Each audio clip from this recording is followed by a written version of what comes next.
Coucou, comment vous allez? Depuis l'autre jour, je voulais vous remercier d'être 274. C'est super génial. J'adore. Merci beaucoup. Merci mille fois. I love you. Voilà, aujourd'hui ce sera un audio un peu bizarre. J'ai une intuition qui refuse de me laisser tranquille. Alors j'espère qu'en vous la disant, ça va partir. Alors voilà. J'ai écouté une vidéo très intéressante de Fanny Pierre, qui est une actrice française qui vit aux États-Unis. Et j'ai une intuition qui s'est développée, enfin qui est venue d'un coup et elle refuse de me laisser tranquille. Alors je me dis peut-être qu'en la disant, ça va partir. En repensant à des interviews, en observant le langage corporel de Tom Hiddleston, je me suis rendu compte que c'est quelqu'un, même si je ne le connais pas dans la vraie vie encore, que j'aimerais bien rencontrer, enfin, que j'ai très envie de rencontrer honnêtement dans la vraie vie. Je me rends compte que c'est quelqu'un dans la vraie vie. Si je peux dire les choses sur le lien énergétique que j'ai avec lui sans le connaître et qu'il ne me connaît pas du tout dans la vraie vie, dans les deux sens, dans la vraie vie, je sens que Tom Hiddleston, c'est quelqu'un d'extrêmement hypersensible, extrêmement timide, qui a une fragilité, c'est dingue. Là, je vous dis, c'est un ressenti intuitif. Je sens que c'est quelqu'un qui est extrêmement sensible,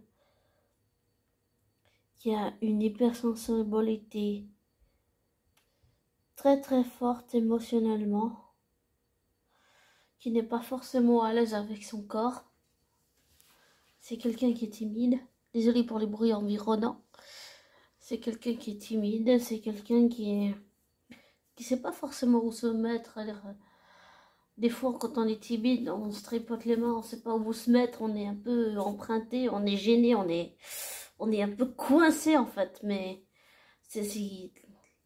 et je sens ça, je sens que c'est quelqu'un dans la vraie vie qui est timide, qui est fragile, qui peut être comme tout être humain, avec ses défauts, ses travers, ses qualités, qui peut être à certains moments fragile émotionnellement, mentalement, psychologiquement. Mais c'est quelqu'un qui a beaucoup de puissance. Et quand je dis de puissance, je sens la puissance énergétique.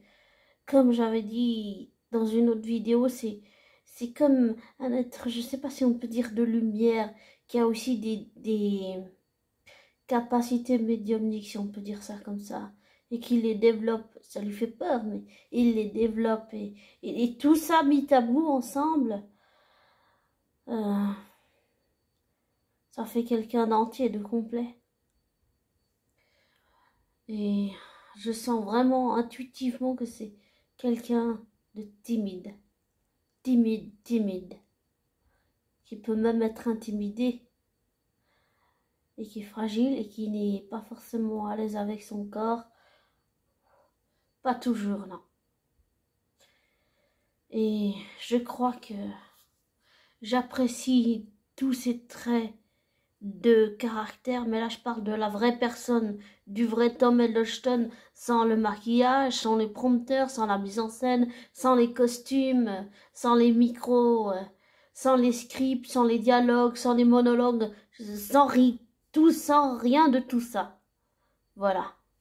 Je parle de Tom Hiddleston dans la vraie vie, même s'il ne me connaît pas et que je le connais pas. C'est que un ressenti intuitif là. Et je sens que c'est quelqu'un d'extrêmement timide et fragile. Et peut-être que c'est ce qui me plaît dans son jeu d'acteur. J'arriverai pas à dire, mais peut-être là ça n'a même rien à voir avec le charisme. Je pense plutôt à la vraie personnalité de Tom Hiddleston en dehors des plateaux télé. Il est comme monsieur, madame, tout le monde, en fait. Voilà. Et il est hypersensible, une extrême sensibilité. Et c'est un hypersensible, ce mec. D'une extrême sensibilité et d'une timidité dingue. J'ai jamais vu ça chez quelqu'un. Humainement. Intuitivement. Mais je vous le dis, là, je le ressens énergétiquement, intuitivement. Je le ressens. Et c'est un peu bizarre de savoir ça, en fait. Ça ne me regarde pas, mais je me dis que peut-être qu'en partageant, comme j'ai dit à plusieurs reprises, cette intuition, ça partira. Et ça me laissera tranquille pour le reste de la soirée.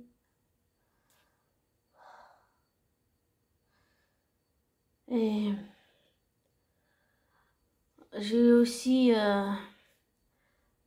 pour dire les choses vraiment, j'ai aussi un ami avec qui j'ai perdu contact qui fait des longs métrages. Il s'appelle Kevin. Et je lui ai dit qu'un jour, s'il cherchait un acteur, j'en connaissais un qui rêve de faire d'être acteur. Et j'espère que la rencontre entre les deux va se faire et que je pourrai l'organiser parce que cet acteur bon, déjà faut dire que je l'ai harcelé de 2017, ce qui est pas la meilleure chose que j'ai fait, je trouve, hein, vraiment. Et c'est quelque chose que je regretterai toute ma vie. Et je sais pas si cet ami acteur pourra me pardonner un jour. Je sais pas.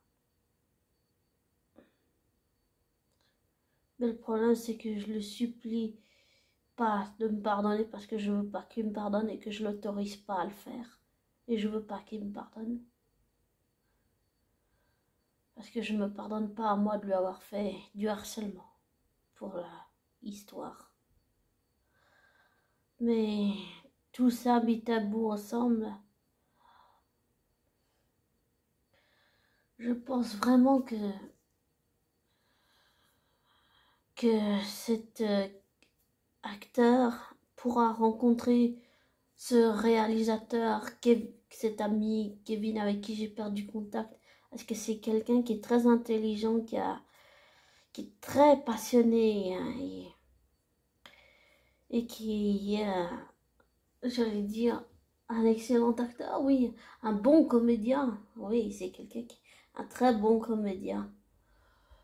Et j'ai très envie qu'il réussisse et j'espère que pouvoir organiser la rencontre entre cet acteur et ce réalisateur. Parce que je pense qu'ils ont beaucoup en commun et que c'est important pour le partage humain, pour créer les liens, créer la confiance. Et je sais pas pourquoi je vous dis tout ça, mais enfin voilà. Donc voilà. Et pour en revenir à l'intuition que j'ai, oui, je sais pas pourquoi c'est venu d'un coup, mais je sens que énergétiquement, Tom Hiddleston, c'est quelqu'un d'une extrême sensibilité, timide dans la vraie vie, un grand timide, un vrai grand timide. Et on se fait pas facilement des amis quand on est timide. On va dire que je le sais aussi par expérience. Enfin, on va dire, non, je le sais par expérience, je l'ai aussi vécu. Et je me suis rendu compte que j'ai dû, comme on pourrait dire, même si on rencontre des gens connus en fait, on s'aperçoit que ce sont des gens comme monsieur, madame, tout le monde, des moments où ils craquent, ils ont des moments où ça tombe là, tout bas, puis après ça remonte, l'ascenseur émotionnel, comme on dit, émotionnellement. Et ouais, ils sont comme monsieur et madame tout le monde en fait. Et en fait, ce que j'ai vu, c'est que, en fait, tu vois l'humain, tu vois la personne, mais tu vois l'humain. Tu vois pas, par exemple, qu'est-ce que je pourrais donner comme... ah bah oui, quand j'ai rencontré le youtubeur de Terre du Milieu, d'ailleurs je vous invite à aller voir sa chaîne, qui est super géniale. Il a fait plein de vidéos sur l'univers de Tolkien. Pardon. Eh bien, quand j'ai vu Loric, eh bien, j'ai pas vu le youtubeur Terre du Milieu, j'ai vu Loric. Mais Loric en tant que vraie personne, en tant que vrai être humain. C'est comme le masque. Voilà, c'est comme le masque. Le masque qui tombe à ce moment-là. Et c'est comme si on peut dire ça, comme je sens les gens énergétiquement, j'aime pas dire moi je. Comme je sens les gens énergétiquement, mais je le dis quand même moi je. C'est un peu hypocrite. On est d'accord. Enfin. Quand j'ai rencontré Loric, en fait, je voyais pas son nom. Oh, Terre du Milieu. Ce que je voyais, c'était Loric et c'était l'être humain. Voilà, l'être humain avec le masque. Mais le masque, il tombe en fait. Il tombe. Voilà. Et tu vois la vraie personne en face de toi. Mais sans le masque. Voilà. Dans la vraie vie. Et tu t'aperçois que bien sûr, ce sont des gens comme monsieur, madame, tout le monde. Mais je pense que j'étais sûrement impressionnée aussi. Et de l'avoir senti énergétiquement aussi, je pense que ça m'a perturbé pas mal quand même. Voilà. Et pour finir sur Tom Hiddleston, je me demande si un jour il va faire une chaîne YouTube où il donnera des conseils en français et en anglais à des jeunes acteurs ou actrices pour leur donner un repère, pour leur donner un pilier, pour leur donner, tu vois, plein de conseils en fait. Quelque chose dans ce style. Je pense que c'est très extrêmement intéressant, que ça va être extrêmement intéressant que Tom Hiddleston fasse ça. Ça va donner, ça donne déjà des bases, ça donne des piliers comme Fanny Pierre par exemple. Ça donne des bases, ça donne des piliers, ça donne quelque chose. Tu pars pas sans rien, t'as un petit bagage, t'as vraiment quelque chose en fait. Et je sais pas. Ça, c'est une, euh, une intuition que je viens de dire, mais je sais pas, voilà.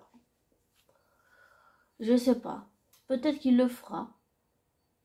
Peut-être sûrement. Et je voulais aussi rappeler une chose, c'est que quand on a une intuition, il faut accepter que derrière une intuition ou un ressenti intuitif, énergétique, qu'on ait des capacités médiumniques ou pas, on ne peut pas tricher, on ne peut pas projeter, on ne peut pas mentir, on ne peut pas se victimiser, on ne peut pas manipuler, on ne peut pas se servir de ce qu'on fait, si on peut dire avec nos capacités médiumniques, on ne peut pas s'en servir pour faire de l'argent. Ça non. On peut avoir un métier passionnant à côté, mais pas se servir de nos capacités médiumniques pour manipuler quelqu'un ou en profiter. Faut dire les choses, enfin il faut dire les choses telles qu'elles sont. On est forcé d'être vrai, d'être sincère. On ne peut pas mentir, on ne peut pas se projeter sur l'autre, on ne peut pas projeter nos fantasmes, on ne peut rien de tout ça. Rien du tout. On peut seulement...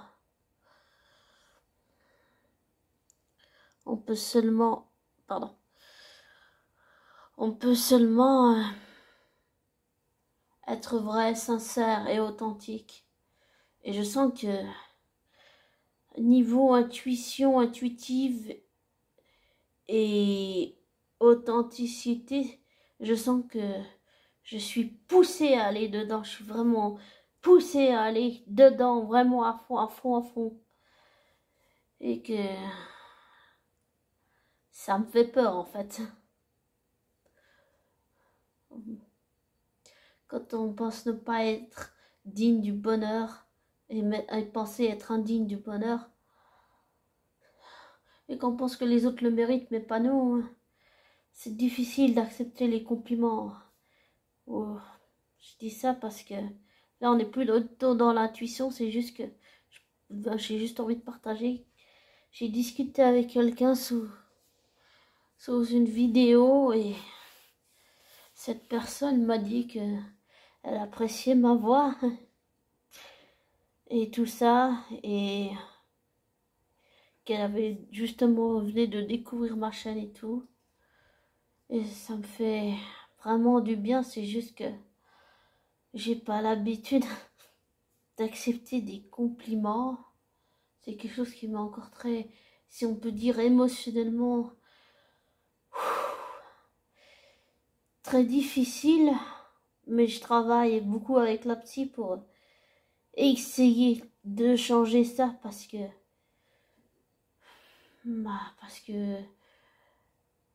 oui, j'en ai marre de me dire que je mérite pas le bonheur, mais quand on vous dit des mots, des phrases blessantes, vous savez, ça implante, ça s'insinue comme un poison, et puis après, on n'accepte pas les compliments parce qu'on pense ne pas les mériter, parce qu'on a cette phrase inconsciente dans notre tête qu'on nous a dit quand on était plus jeune. Et cette personne me touche beaucoup parce que j'ai pas l'habitude des compliments, parce que ça m'est difficile d'accepter les compliments.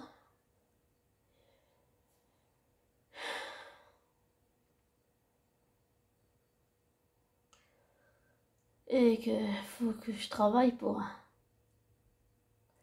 me dire que j'ai le droit au bonheur moi aussi. Et je remercie beaucoup cette personne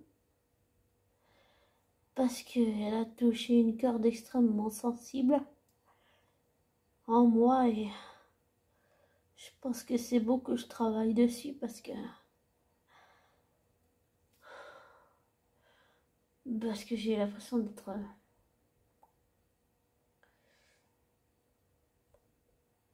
prisonnière énergétiquement de ce mot. Je suis indigne, je ne mérite pas le bonheur. Vous voyez un exemple, par exemple, quand on vous dit « Ah, ta tête, ça ressemble à un crâne d'œuf », ou quand on dit Ah, tout au long de ta misérable petite vie ». Vous voyez ces mots? Ça peut détruire ça. Et c'est blessant. Et je crois que je m'en suis jamais remis. Et c'est inconscient, mais c'est là.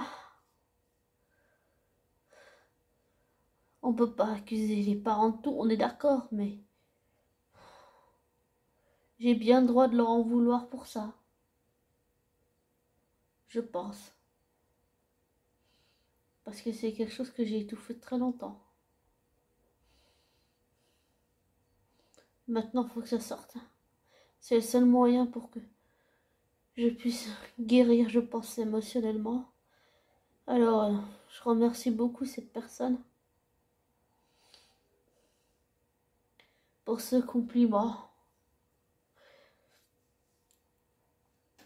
Et je suis désolée de ne pas l'accepter. J'ai pas envie de faire du mal à cette personne ou qu'elle se sente rejetée. C'est juste qu'il faut que j'essaye de comprendre. Enfin, il faut surtout que j'essaye de, si on peut dire ça comme ça, de me délivrer de ces mots qui sont très blessants. Et quand on les entend, on se dit, bah alors, les autres ont droit au bonheur, mais moi j'en suis indigne parce que je ne le mérite pas. Et maintenant, je réalise en vous le disant qu'inconsciemment, quand cette autre personne, quand ma mère adoptive m'a dit ça, je réalise qu'en fait, m'en suis parmi et que c'est ces mots-là qui sont comme une prison, un poison qui s'insinue comme dans une cage où on ne peut pas s'en défaire.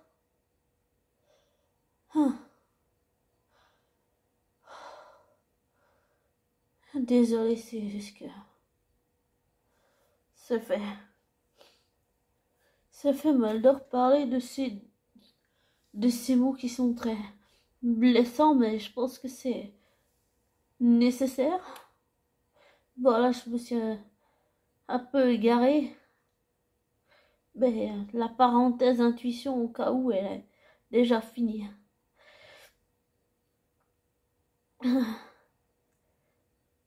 Et je voudrais finir cet audio en disant que je remercie cette personne. Et que il me faut juste que j'essaye énergétiquement de me libérer de ces mots que ma mère adoptive m'a dit, qui sont comme une prison. Il faut que je m'en libère si je veux arriver à guérir émotionnellement. Et ça fait mal, mais je suis très contente que cette personne me dise ces compliments, parce que justement ça va me pousser dans mes retranchements pour que je me libère de ces mots qui émotionnellement, que ma mère adoptive a dit, qui font très mal. Enfin voilà, ça c'est la fin du audio, c'est pas très intéressant. Bon, je vais vous laisser, je vous souhaite une belle soirée.